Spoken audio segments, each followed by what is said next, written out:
सभी जगह की आवाज खोलिए, पीछे की भी, साइड की भी, इधर की भी। ये पवित्र पावन शिव महापुराण की कथा मानव जीवन के संपूर्ण दुखों को समाप्त करने वाली है। जब एक मनुष्य विश्वास कर लेता है, भरोसे में दृढ़ हो जाता है, तब उसके जीवन में कितना सुख आता है, ये शिव महापुराण की कथा बताती है। शरीर पा लेना एक अलग विषय है, मानव का शरीर प्राप्त हो जाना एक अलग विषय है। पर मानव के शरीर को प्राप्त कर भगवान शिव की अविरल भक्ति को प्राप्त कर लेना, ये एक कठिन विषय है। एक कठिन विषय है। जब 21,600 श्वास प्रतिदिन मानव के शरीर से निकलती है, और ये 21,600 श्वास जो मानव के शरीर से निकलती है, ये प्रत्येक श्वास हमें एक प्रेरणा देती है। प्रत्येक श्वास ये हमको एक प्रेरणा देती है कि मैं आपके शरीर में प्रवेश भी कर रही हूं और निकल भी रही हूं।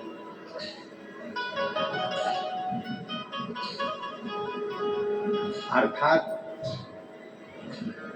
दुनिया की कोई ऐसी वस्तु नहीं है जिसको हम अपने पास हमेशा के लिए रख सकें। दुनिया का ऐसा कोई धन नहीं है, दुनिया की ऐसी कोई संपदा नहीं है जिसको हम हमेशा के लिए अपने पास रख सकते। जो मिला है धरा पर, धरा का धरा की धरा ही रह जाना है, यहां से कुछ लेकर नहीं जाना।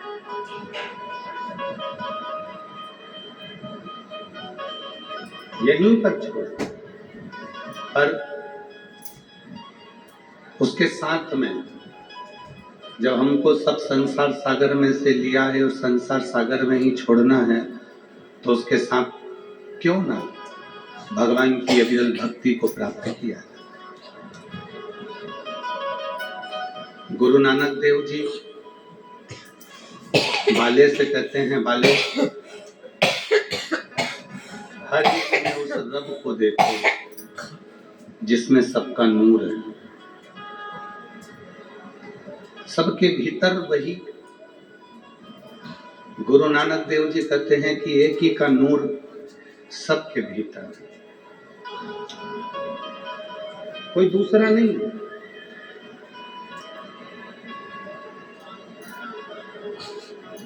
हर एक के भीतर उसी का नूर समाया हुआ है।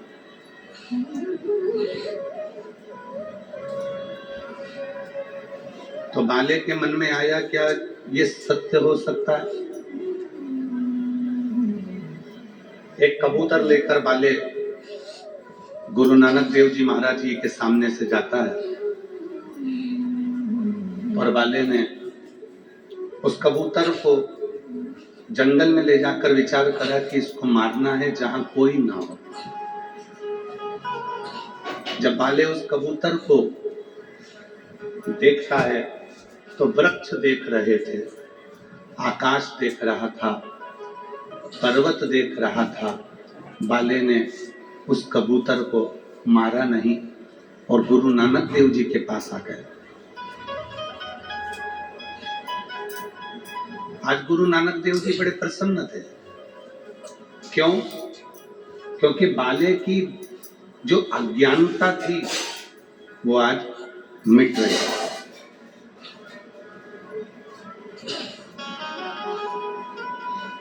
और जब जीवन में अज्ञानता मिटे तो समझ लेना कि आप जिंदगी में फतेह कर लिए।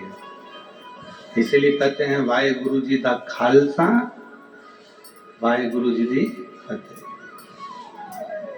अज्ञानता मिटे तो समझो कि फतेह हो।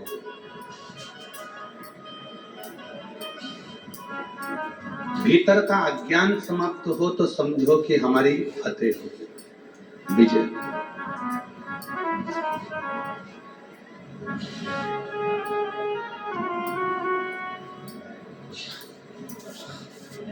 जब तक ये अज्ञानता हमारे अंदर भरी हुई है कि ये मेरा है वो उसका है, ये मेरा है वो उसका है, ये घर इसका है, गाड़ी इसकी है, बड़ी गाड़ी इसकी है तो छोटी गाड़ी इसकी है, वो गाड़ी इसकी है, घड़ी उसकी है, सामान उसका है, ये सामान उसका है, वो सामान उसका है। एक घर के अंदर अगर हम रह रहे हैं, एक परिवार के साथ रह रहे हैं, तो हमारे भीतर ये भाव होना चाहिए कि हम सब एक हैं, सब एक।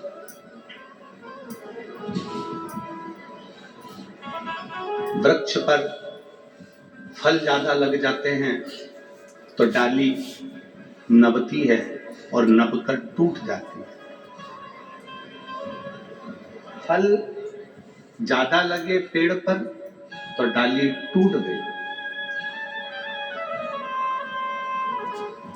जब धन बढ़ता है, संपदा बढ़ती है, वैभव बढ़ता है तो अहंकार भी बढ़ता है, अभिमान भी बढ़ता है। और वो अभिमान जब बढ़ता है तो रिश्ते टूट जाते हैं, संबंध टूट जाते हैं।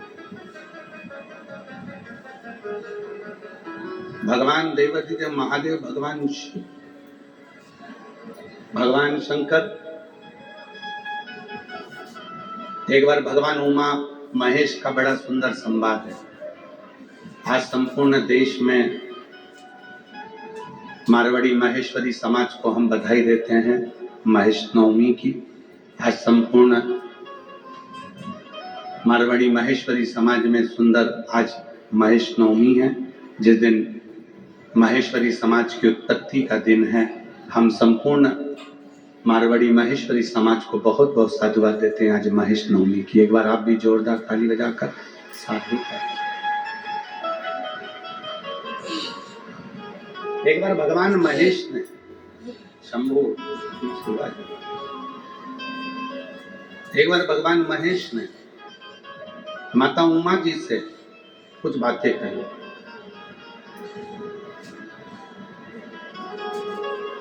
माता उमा जी ने पूछा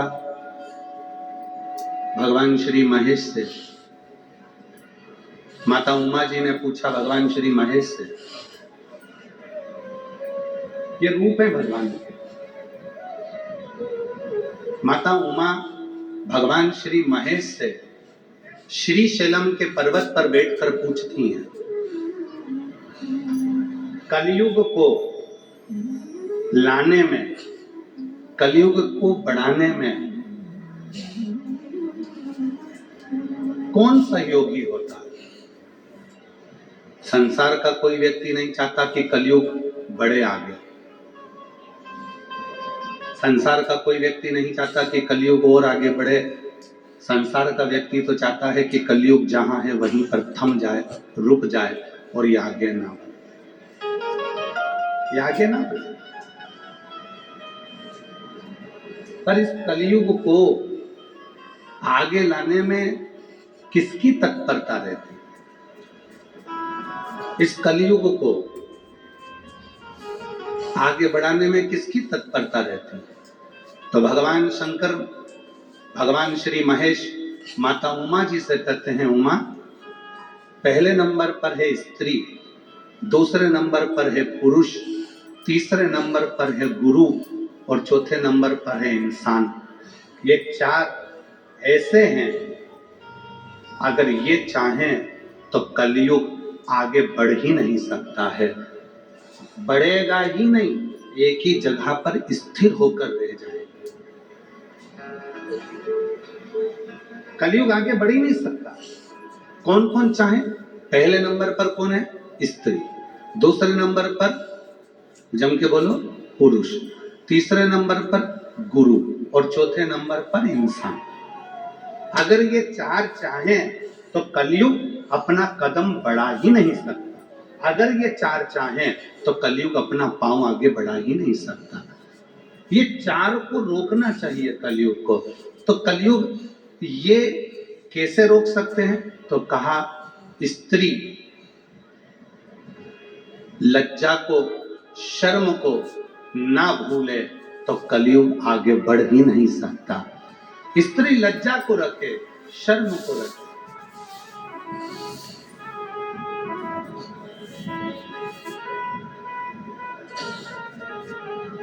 पंजाब हमको एक बहुत बड़ी सीख देता है। पंजाब एक हमको सबसे बड़ी सीख देता है कि जब भी गुरुद्वारे में जाया जाता है, जब भी कोई सत्संग में जाया जाता है, तो सिर पर अपनी चुन्नी को मेरी जीजियां अपने माथे पर रख लेती। पुरुष जब गुरुद्वारे में जाते हैं, सत्संग में जाते हैं, लंगर में जाते हैं, तो अपने सिर पर एक वस्त्र, एक पाग, पगड़ी, एक वस्त्र रख लेते। क्या है? क्या है? और ये बात केवल एक की नहीं है। गुरु नानक देव जी महाराज जी से भी बाले ने पूछा था कि जब कोई लंगर चखता है तो अपने मस्तक पर वस्त्र क्यों रखता है? जब मत्था टेकने के लिए गुरुद्वारे में आता है, देवालय में जाता है, शिवालय में जाता है, तो अपने मस्तक पर वस्त्र क्यों रखता है? तो कहा गुरु नानक देव जी ने, वहां पर हम तो नहीं होंगे, पर जब वो वस्त्र अपने मस्तक पर हमारा सम्मान के भाव से रखेगा तो हमारा हाथ वस्त्र के रूप में उनके सिर पर रखा ही रहेगा। जो बोले सो निहाल। वो हस्तकमल है हमारा जो सिर पर रखा। स्त्री लज्जा ना छोड़े, स्त्री शर्म ना भूले, शर्म को ना छोड़े। और जब स्त्री अपनी शर्म को, लज्जा को नहीं छोड़ती है तो कलयुग आगे बढ़ता ही नहीं है। दूसरे नंबर पर है पुरुष। स्त्री लज्जा ना छोड़े, पुरुष संस्कार ना छोड़े। पत्नी है, आदर करो। माता पिता है, सम्मान करो। छोटी बहन है, बड़ी बहन है, आदर करो। बुआ है, आदर करो। नानी है, आदर करो। दादी है, आदर करो। एक पुरुष जब अपने संस्कारों को पकड़ कर रखता है, संस्कारों को नहीं भूलता है, संस्कार नहीं छोड़ता है, तो कलयुग भी आगे बढ़ता ही नहीं है। पुरुष के हाथ में भी है कलयुग को थोड़ा रोक। पुरुष स्त्री लज्जा ना भूले, शर्म ना भूले, पुरुष संस्कार ना भूले। संस्कार, नानी का मान क्या होता है, दादी का मान क्या होता है, बुआ का मान क्या होता है, बहन का मान क्या होता है, माँ का मान क्या होता है, मामी का मान क्या होता है, मामू का मान क्या होता है, एक मामा का मान क्या होता है, सबका सम्मान क्या होता है, ये पुरुष कभी ना भूले, अपने संस्कारों में ढल कर रहे, तो निश्चित है ये कलयुग आगे नहीं बढ़ता। कलयुग नहीं। तीसरे नंबर पर है गुरु। कलयुग को रोकने में गुरु की सबसे बड़ी प्रधानता है। क्या? स्त्री लज्जा ना छोड़े, शर्म ना छोड़े, पुरुष संस्कार ना छोड़े, और गुरु अपना धर्म ना छोड़े, तो फिर ये कलयुग आगे बढ़ ही नहीं सकता। आज गुरु क्या कर रहे हैं? आज गुरु क्या कर रहे हैं? स्वयं को भगवान बनाने में सोशल मीडिया में इतना आगे आ गए कि खुद को भगवान कैसे बनाया जाए, बस गुरु एक ही काम कर रहे हैं, अपने आप को भगवान बनाने का प्रयास कर रहे हैं। गुरु अपना धर्म ना छोड़े, गुरु अपने धर्म से वंचित ना हो। कलयुग आगे नहीं बढ़ सकता अगर गुरु अपना धर्म ना छोड़े। आज संसार के इतने सारे गुरु हैं, रोज टीवी खोलो, रोज कहीं का ना कहीं का मिलेगा। सोशल मीडिया पे, यूट्यूब पर, इंस्टाग्राम पर, फेसबुक पर, खूब सोशल मीडिया पर लाखों करोड़ों रुपए खर्च कर दो और फेमस हो जाओ, और फेमस होकर खुद की पूजन चालू करवा दो, खुद का प्रचार जाता चालू करवा दो, खुद भगवान के रूप में पूजना चालू करवा दो। आज के गुरुओं ने स्वयं को भगवान मानना प्रारंभ कर दिया, स्वयं को। और शिव महापुराण की कथा क्या कर रही है? शिव कथा क्या कर रही है? गुरु अपना धर्म ना छोड़े। गुरु का क्या कर्तव्य है? ईश्वर को ईश्वर रहने दे, भगवान का भजन करवाए, स्मरण करवाए, कीर्तन करवाए, और स्वयं को भगवान ना माने, स्वयं को भगवान की तरह पूजन ना कराए। ये गुरु का सबसे बड़ा धर्म और कर्म है। स्वयं ईश्वर नहीं है।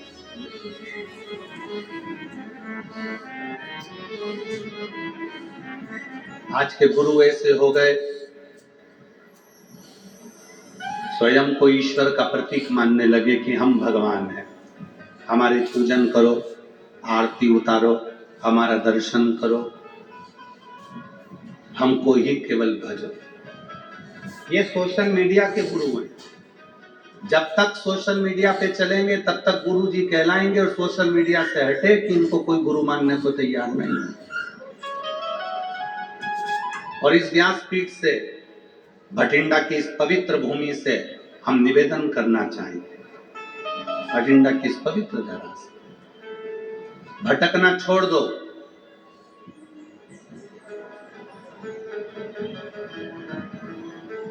मेरी जाली लगी।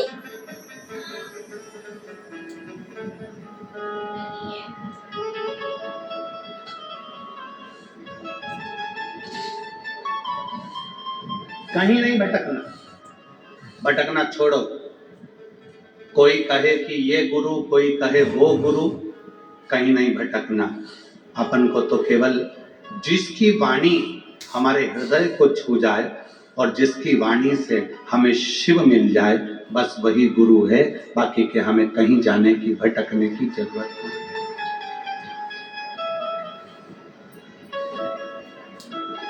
कितना सुंदर व्याख्यान है महाराज जी। सिख धर्म के अंतर्गत कोई यहाँ वहां ना भटके, इसलिए कह दिया गया कि गुरु ग्रंथ साहिब ही गुरु हैं।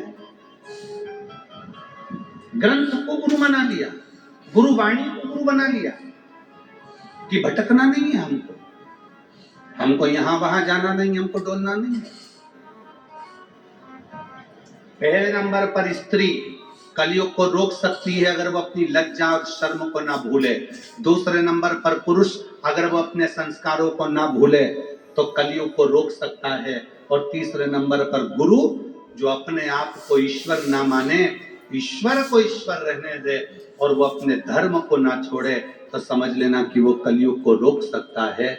और चौथे नंबर पर है इंसान। इंसान अपनी इंसानियत ना छोड़े तो समझ लेना कि कलयुग आगे बढ़ने से रुक सकता है। आज इंसान इंसानियत नहीं करता, आज इंसान इंसानियत से दूर हो गया। घर के अंदर मम्मी का सिर दुख रहा है और एक बार जाकर नहीं पूछा कि मम्मा तुम्हारी तबीयत कैसी है। घर के अंदर पत्नी को तकलीफ हो रही है और एक दिन भी जाकर नहीं पूछा कि धर्म पत्नी से कि तेरे को तकलीफ क्या है। बच्चों को क्या चाहिए पूछने की जरूरत ही नहीं पड़ रही। मत जाओ दूसरी जगह, अपने घर के अंदर जो 4 लोग रहते हैं, अपने घर के अंदर जो 5 लोग रहते हैं, अपने घर के अंदर जो परिवार रहता है, आप कम से कम उसी से एक दूसरे से हालचाल तो पूछ सकते हो कि तुम कैसे हो, तुम हो कैसे। और कभी प्यास को पानी पिलाया नहीं, बाद अमृत पिलाने से कभी गिरते हुए उठाया नहीं, बाद आंसू बहाने से मैं तो मंदिर गया पूजा पूजा करते हुए गया गया। मैं तो मंदिर गया पूजा आरती की पूजा करते हुए गया गया। कभी माँ बाप की सेवा की नहीं, फिर पूजा रचाने से क्या फायदा। कभी प्यासे को पानी पिलाया नहीं, बाद अमृत पिलाने से क्या फायदा। कौन ध्यान जो है अपने साथ उनका स्मरण करो। हम क्यों यहाँ वहां डोलते, क्यों, किस लिए। कलयुग आगे बढ़े ना, उसके लिए इन चारों को ध्यान रखना है। पहला स्त्री को, दूसरा पुरुष को, तीसरा गुरु को, चौथा इंसान। इंसानियत ये भूले ना।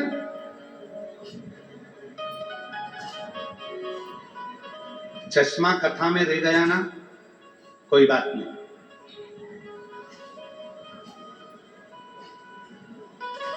चश्मे की याद कब आती है, जब आप कुछ पढ़ते हो। बोलो बोलो, सही है कि गलत है, जम के बोलो जरा। चश्मे की याद कब आती है, जब आप, जम के बोलो, जब आप कुछ पढ़ते हो।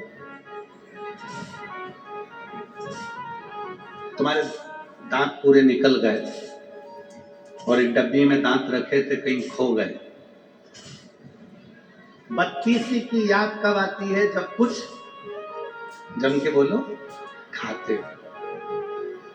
चश्मे की याद जब आती है जब कुछ पढ़ना होता है। 32 की याद जब आती है जब कुछ खाना होता है। और शिव पुराण की याद तब आती है जब व्यक्ति कहीं संकट में घिर जाता है, तब सीहोर वाले बाबा के उपाय को ढूंढना प्रारंभ करता है। शिव और मेरा भोलेनाथ आता है। अंत समय प्रभु वचन दिया कोई अंत समय प्रभु आना पड़ेगा। वचन दिया कोई आना पड़ेगा।